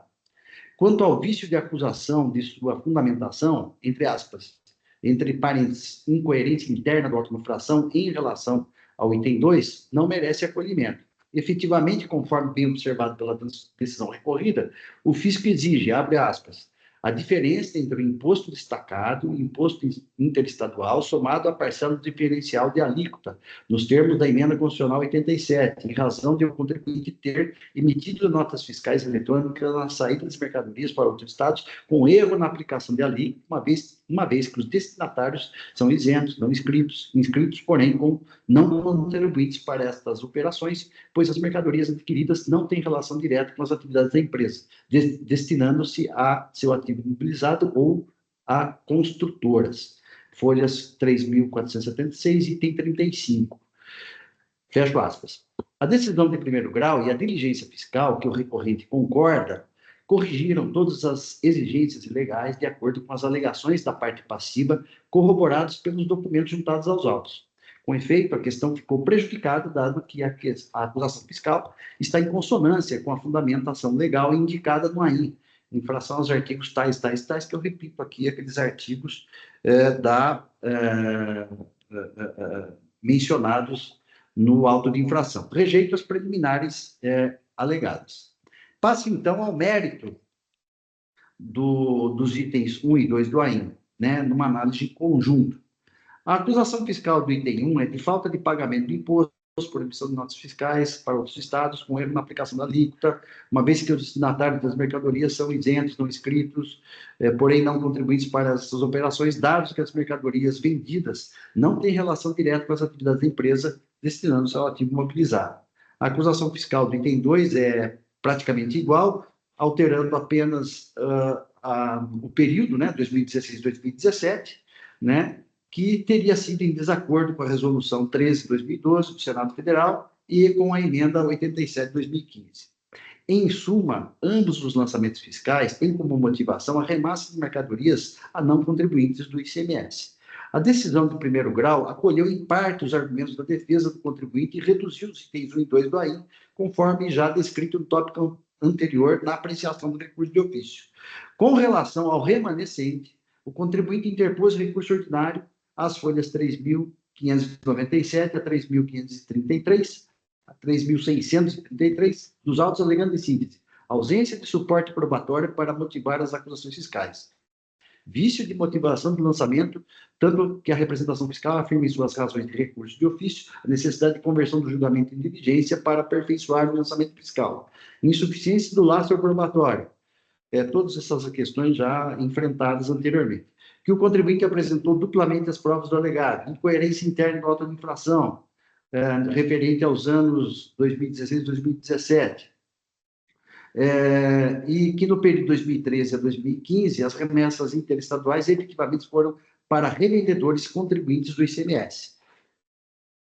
Nos anos 2016 e 2017, o DIFAL foi devidamente recolhido pelo recorrente, tendo sido aplicada corretamente a alíquota de 4%, que a partir da emenda constitucional 8715, o DIFAL não pode ser exigido do autuado, na condição de remetente da mercadoria, pois quando o destinatário não é contribuinte do ICMS, o DIFAL deve ser recolhido pelo remetente. Quando o destinatário é contribuinte do ICMS, ele deve ser recolhido pelo próprio destinatário. A decisão do primeiro grau foi incoerente, mantendo a incoerência interna, a exigência de ICMS de algumas operações pela alíquota interna nos anos 2016 e 2017. Esse é o resumo da decisão do recurso ordinário. Né? A representação fiscal encontra razões ao recurso ordinário, 3.654, 3.661, pede o não provimento do apelo do particular, apontando que houve cerceamento de defesa e que as provas dos autos mostram que a decisão de primeiro grau decidiu a lide com acerto. Por fim, diz que a multa for aplicada corretamente. Pela decisão da 10ª Câmara Julgadora, ficou assentado que a legislação em vigor não prevê outros critérios para estabelecer a condição de contribuintes, não pela existência de regular inscrição estadual, com exceção das construtoras. Com base nisso, o julgamento foi convertido em diligência, determinando que fosse elaborado pela autoridade fiscal, abro aspas, um demonstrativo com as operações que devem ser mantidas na acusação fiscal dentro dos critérios expostos acima, pois há informação de que dentre os destinatários haveria pessoas físicas, construtoras, estabelecimentos com inscrição estadual baixada à época dos fraudes, etc., conforme folhas 3.673 do voto do relator, né, do Dr. Rubens. Também foi determinado, tendo em vista as alegações do contribuinte, que, abro aspas, o auditor fiscal informe se a parcela do DIFAL recolhida pelo autuado, de forma global, foi abatido do imposto exigido no AIM, pois o autuado afirma que este valor não foi considerado, ao passo que na manifestação fiscal de folhas 3.438, essa questão não ficou, ao meu ver, claramente definida. Conferir folhas 3.673. Então, nós temos duas diligências dentro daquilo que foi solicitado à fiscalização pela 10ª Câmara Julgadora. Efetivamente, a diligência foi realizada conforme esclarecimentos da autoridade fiscal, as folhas 3.680, e pelos documentos juntados, as folhas 3.681 a 4.039.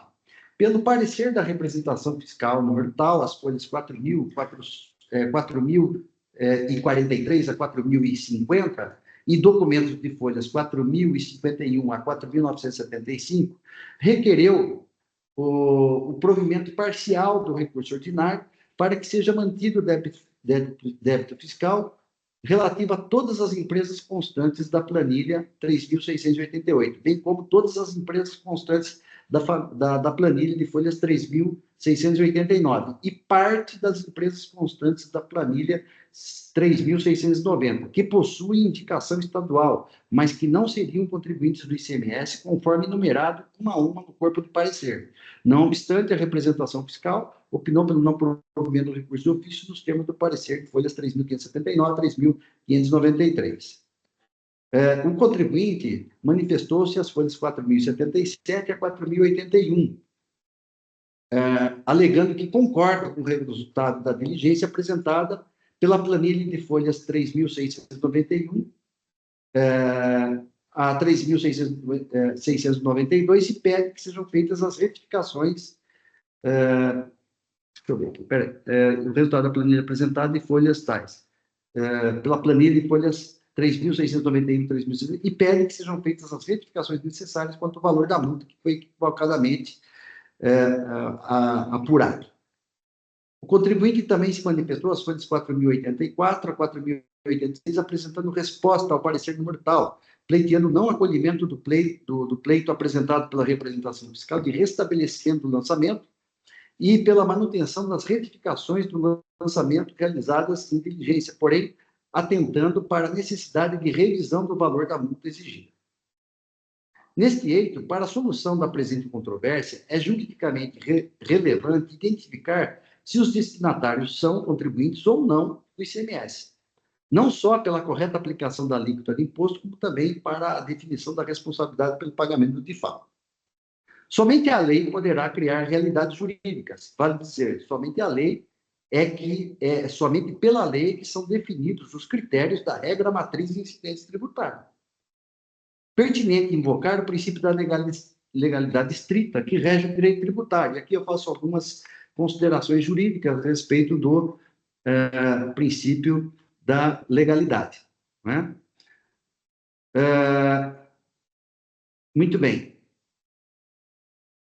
Na espécie, mais adiante agora, numa interpretação sistemática da legislação tributária aplicável, somente a regular inscrição estadual tem o condão de definir se o sujeito é ou não contribuinte ICMS, ressalvado que a lei excepcionar, como é o caso das construtoras exhibido os artigos tais e tais. Ou ainda, se houver comprovação de que o destinatário não é contribuinte do ICMS, mesmo sendo detentor de regular inscrição estadual.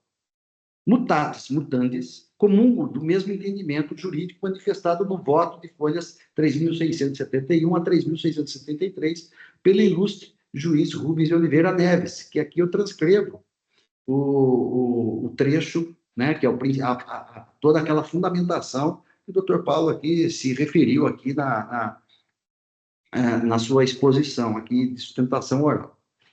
Com efeito, delimito a análise e a interpretação probatória frente à legislação tributária em vigor, fixando que as operações com as empresas com inscrições estaduais devem ser excluídas do AIM, ressalvadas as construtoras, pessoas físicas e os estabelecimentos com inscrição estadual baixada à época dos fatos, bem como aqueles destinatários que comprovadamente ou notoriamente estão fora do campo de incidência do ICMS, não obstante possuam inscrições estaduais regulares em observância ao critério pessoal do sujeito passivo da regra matriz de incidência.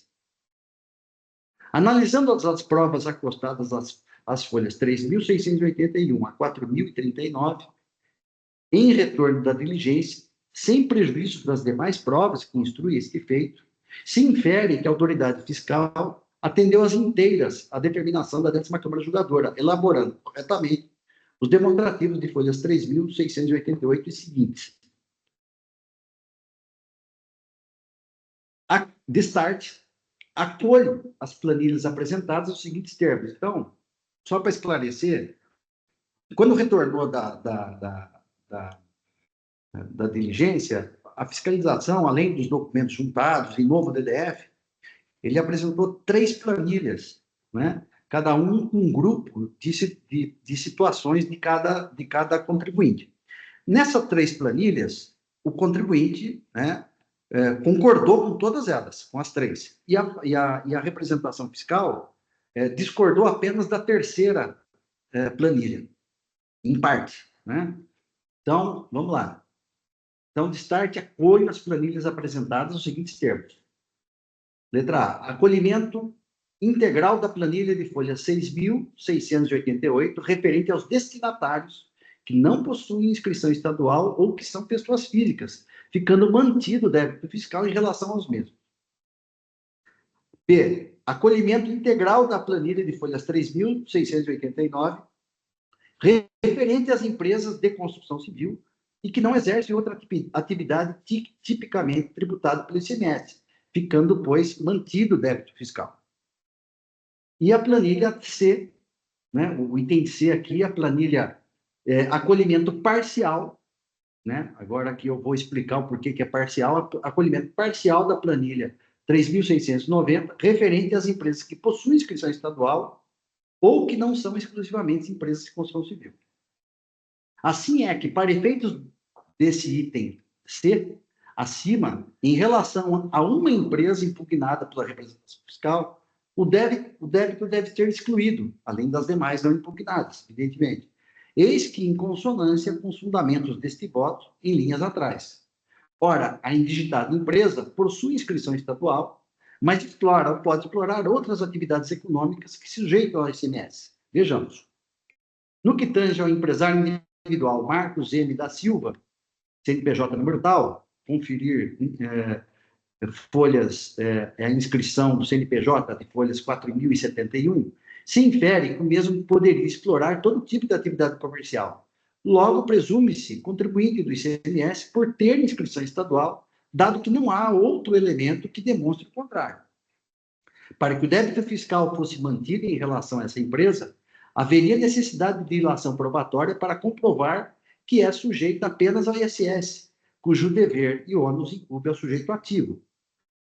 Em seguida, eu faço trago alguns argumentos jurídicos no sentido de justificar pela legislação, pelo sistema tributário, né, nacional. Aqui está acabando a minha...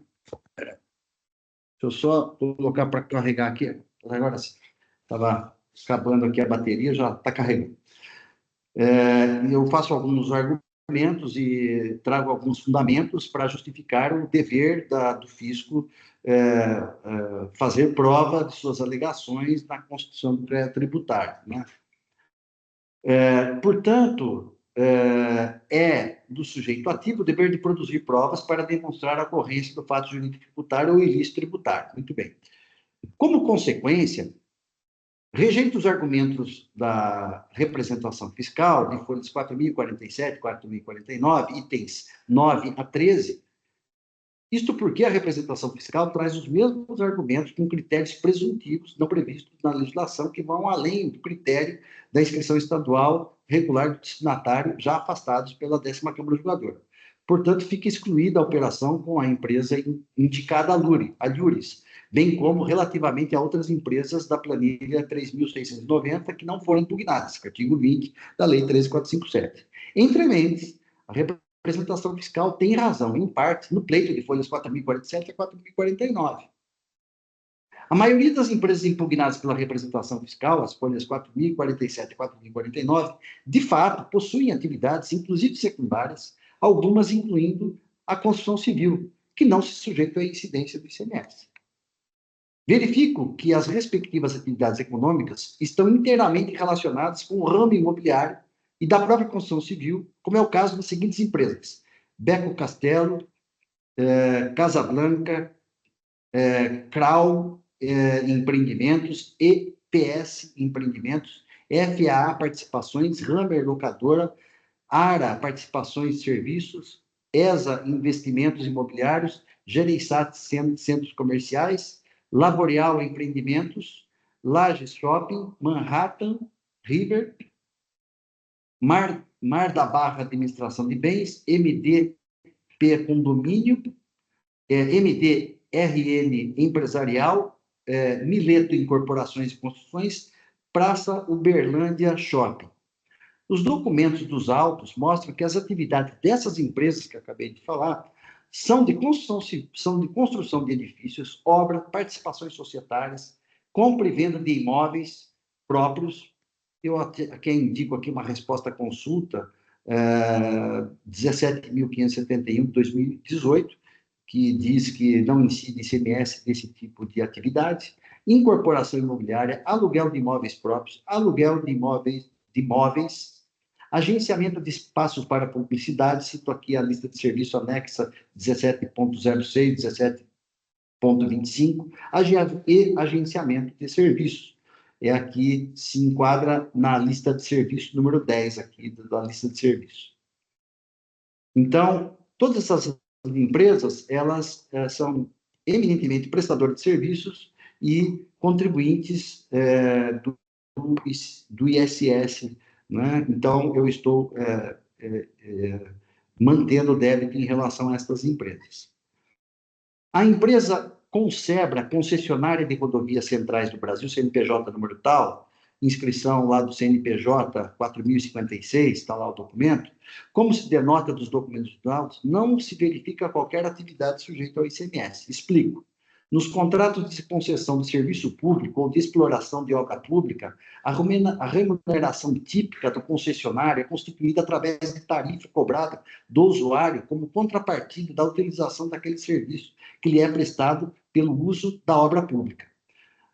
Ocorre que a Lei 8.987 de 1995, Lei de Concessão de Serviços Públicos, traz a previsão em seu artigo 11 sobre a possibilidade de a concessão explorar outras atividades para obter fontes alternativas de receita oriundas das atividades acessórias ao serviço concedido, mas que com ele não se confundem.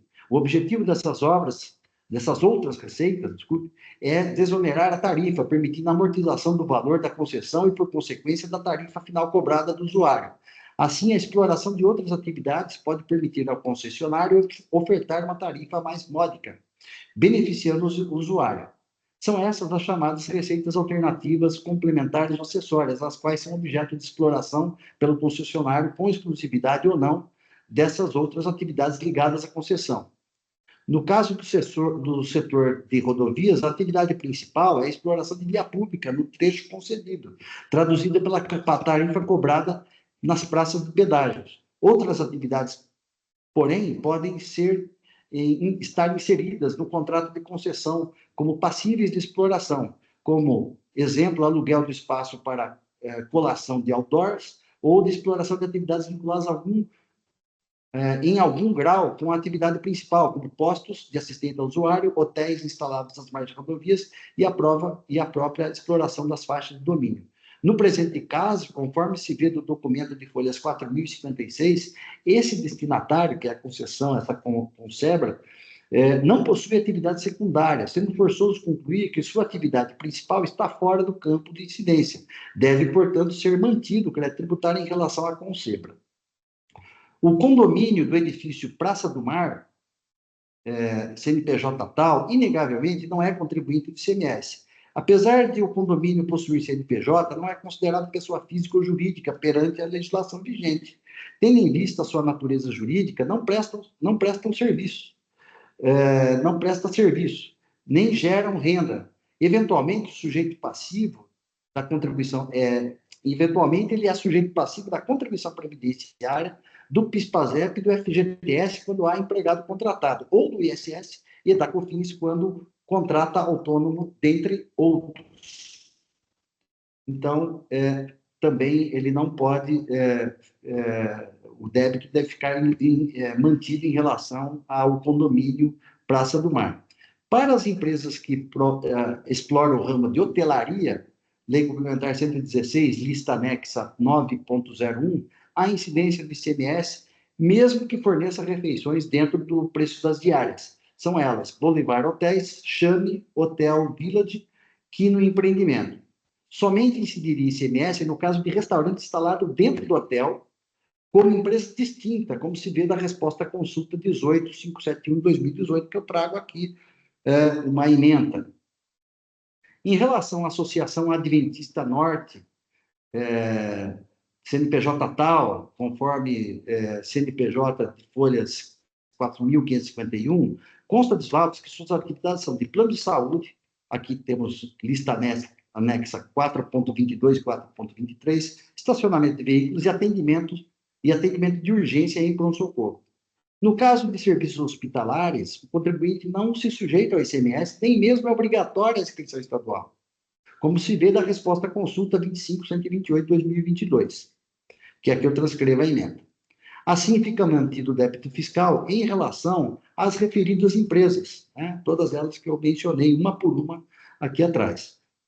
Não estou considerando o quanto fundamentado acima, nem os termos do acordo da decisão da 10ª Câmara Julgadora, nem muito menos estou me limitando ao exame dos quinais das atividades das empresas, mas sim considerando os elementos probatórios dos autos para reconhecer a manifesta condição de não contribuinte de ICMS, que não pode passar despercebido pelo sodalício.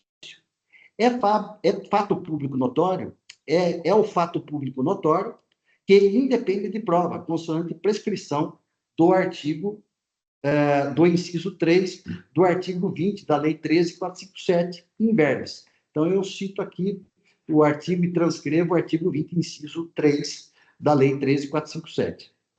Assim sendo, repiso que o critério a ser adotado para identificação da condição de contribuinte é aquela prevista na legislação tributária anteriormente indicada, regular em descrição estadual, excluídas as empresas de construção civil, ressalvados os casos em que a atividade econômica em que as atividades econômicas exploradas, manifestamente ou comprovadamente, estão fora do campo de incidência de ICMS.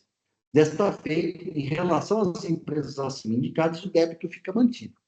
Em resumo, a impugnação da representação fiscal fica acolhida, com exceção de Marcos M. da Silva, conforme eu já expliquei, que é uma empresa individual e não há elementos que indiquem que ele não é contribuinte de ICMS.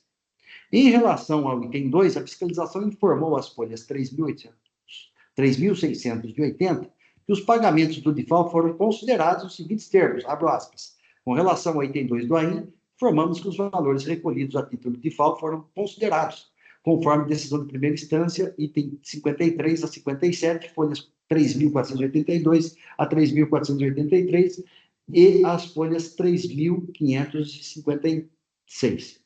A parte passiva concorda com a diligência, folhas 4.077 a 4.081 e 4.084 a 4.086. Pois bem, a decisão recorrida assentou que parte das operações deveriam ser excluídas, deveria ser excluída do item 1.2 pelo fato de se tratar de operações realizadas por contribuinte de imposto, situação em que o DIFAL de que trata a emenda 87 não poderia ser reclamada autuada, eis que o recolhimento seria de responsabilidade do destinatário das mercadorias.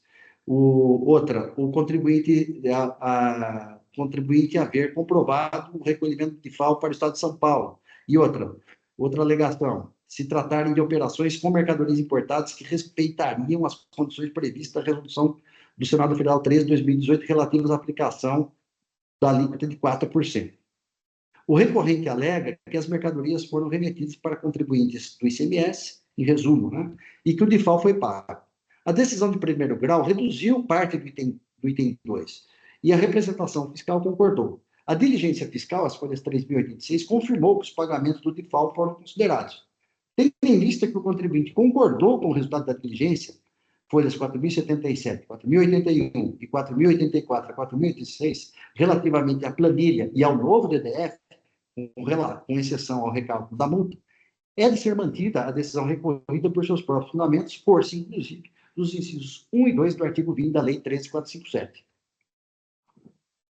Passo, então, à questão do cálculo da multa, que o contribuinte alegou erro aritmético no cálculo da multa, pela petição de folhas 4.077 e 4.079. Com razão, o contribuinte, de fato, a planilha de folhas 3.691 a 3.692, a autoridade fiscal consignou a redução do valor principal, mas não houve a redução proporcional do valor básico, gerando insuperável inconsistência que deve ser reparada. O anexo 4, demonstrativo de reapuração do auto de infração, por exemplo, é de fácil constatação do equívoco da fiscalização ao inserir o correto valor corrigido, mas não o valor básico, resultando em um cálculo errôneo maior, como foi ilustrado pelo recorrente às folhas 4.078 dos autos.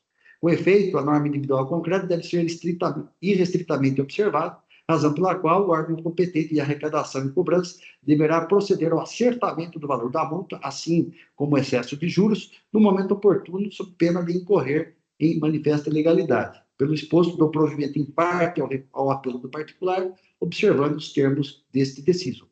Então, apresento aqui, então, o dispositivo final, conheço integralmente o recurso de ofício e nego o provimento. E o recurso ordinário, conheço integralmente e dou um parcial provimento nos termos fundamentados.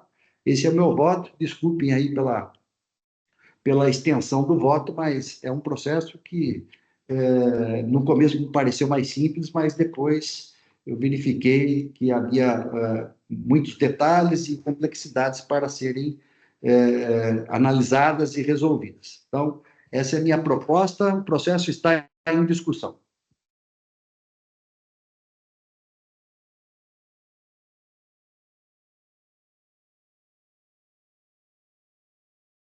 Olha, senhor presidente, parabenizo pela análise, vou acompanhar integralmente o voto,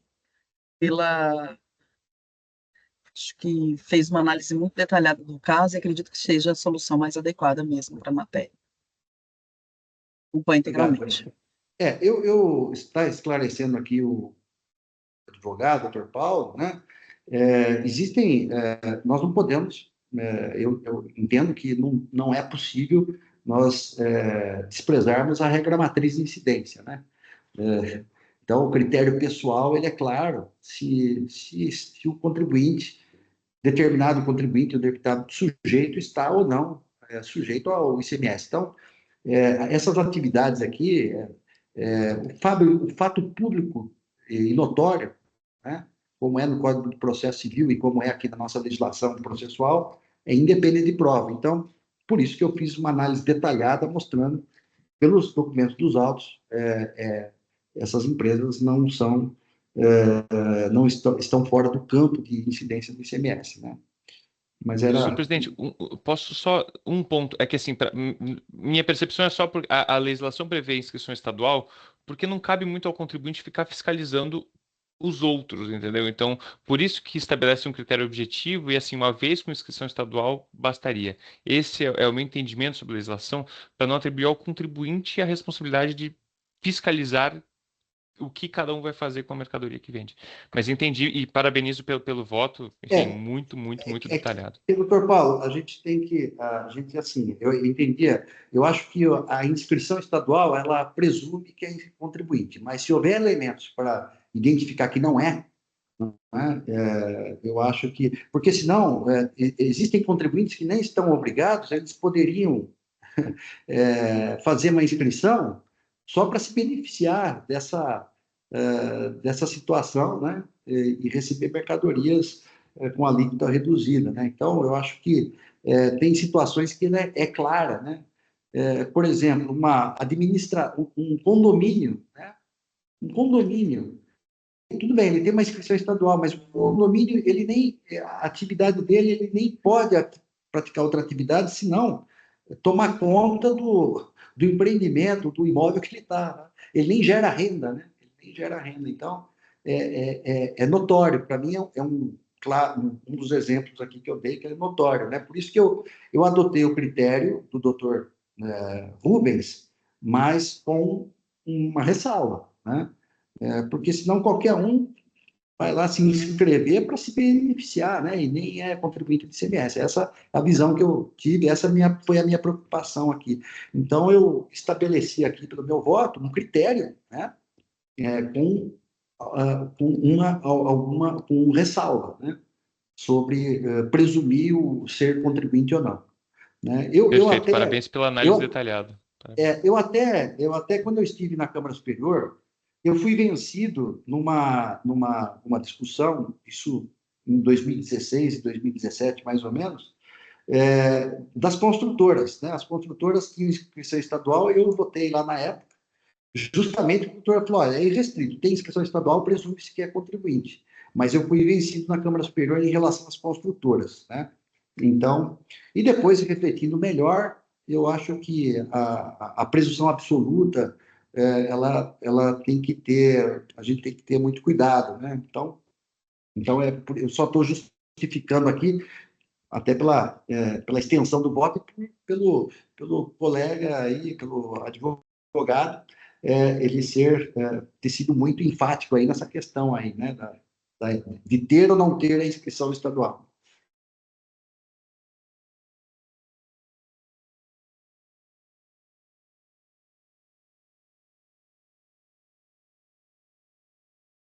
Mas muito bem, tendo mais inscritos, eu estou então encerrando os debates. Eu peço que os senhores juízes confirmem presença para quórum de votação.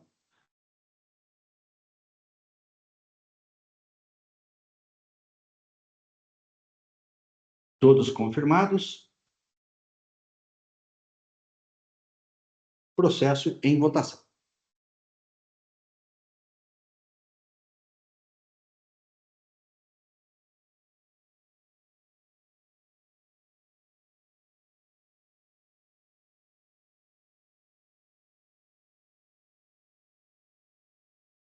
Votação encerrada. Proclamo o resultado do julgamento.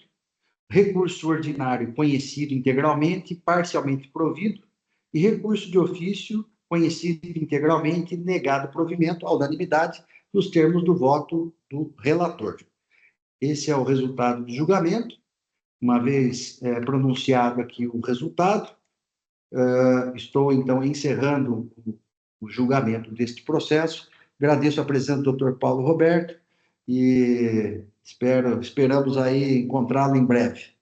Obrigado, desculpe a demora, foram 2 processos complexos e antigos, né? Então, trouxe aqui um certo trabalho aqui para os julgadores aqui, principalmente para os relatores, né? Então... Sem problemas, muito obrigado e parabenizo tanto ao senhor como ao doutor Argos, acompanhei o julgamento anterior, muito bem fundamentado, estamos em boas mãos. Muito obrigado, boa reunião de julgamento, acho que acabou inclusive, certo? Acabou, mas isso. Enfim. Então, bom dia para todos. Tchau, tchau. Obrigado. Muito bem, então, com o encerramento desse julgamento, nós então cumprimos a pauta de hoje.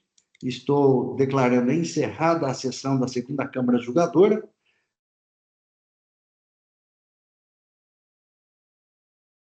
Sessão encerrada no empate. Eu peço então que o Oswaldo, por favor, Oswaldo, encerre a nossa gravação, por favor. Encerrado, presidente.